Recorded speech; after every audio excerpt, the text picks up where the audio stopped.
As normal Christian family does, I walked into the front door of the church and hazily gazed at the ostentatious decoration. After we enter the sanctuary, I am led by my parents to the place where we, as a family, would sit. I see the podium, usually covered in flower petals, the grand stage that is before my eyes. A man gallantly walks toward the podium and prays to our God as usual. Then the choir sings a blissful music that fills the room. A long amen from the choir signals the end of the music. Our pastor walks to the podium where he looks around and prays for the church. The sermon began. I did not get what the pastor spoke, neither did he do a good job of explaining the sermon.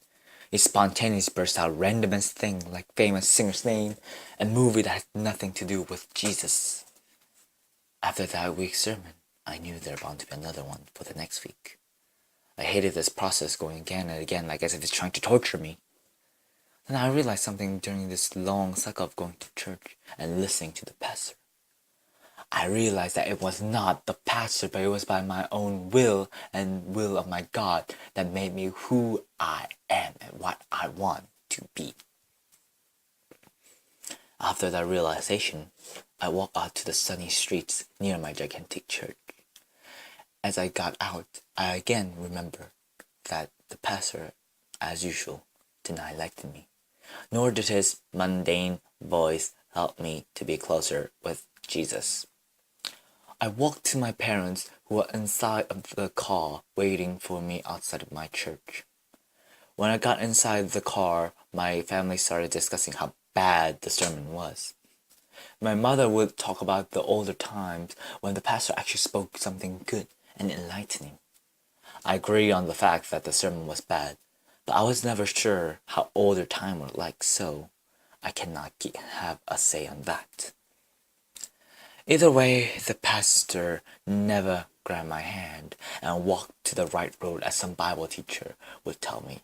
No, even worse, the pastor almost tried to take me away from Jesus. Then my family went to a restaurant, as usual, to eat and enjoy the day. I tried to go through my memories and find every pastor that gave me a sermon.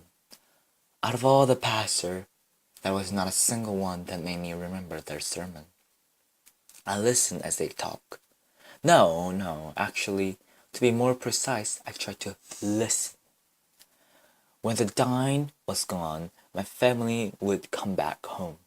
Every second I was in the car returning to home, I still knew who I was and what I was. I am a Christian. One day, an unknown man entered the high school sanctuary, and it was obvious he was going to give the sermon for that week. What was not so obvious was that he was going to infuriate me rather than bore me. I was infuriated by the fact that the pastor made my sister turn away from Jesus. When the service was over, my good-hearted sister left the building with tears in her eyes. She slammed the car door. I got on the car and she drove to home. During the way, she told me that she does not want to believe in Jesus anymore. And by these words, I became infuriated. We came back to home, and it seems as if everything settled.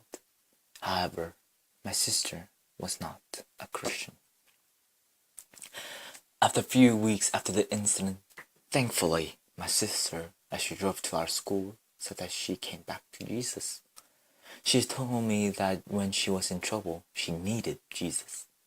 That alone was enough to make me realize that the pastor might be an hindrance, and Jesus is the one. It was another regular day at school, but also not so regular. This was the day when I read the Lord's Prayer.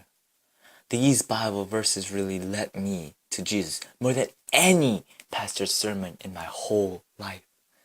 I was in my Bible class, as my school was a Christian school.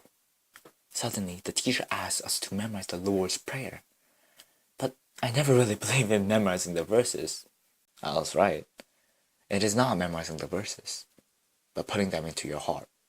Created using Powtoon.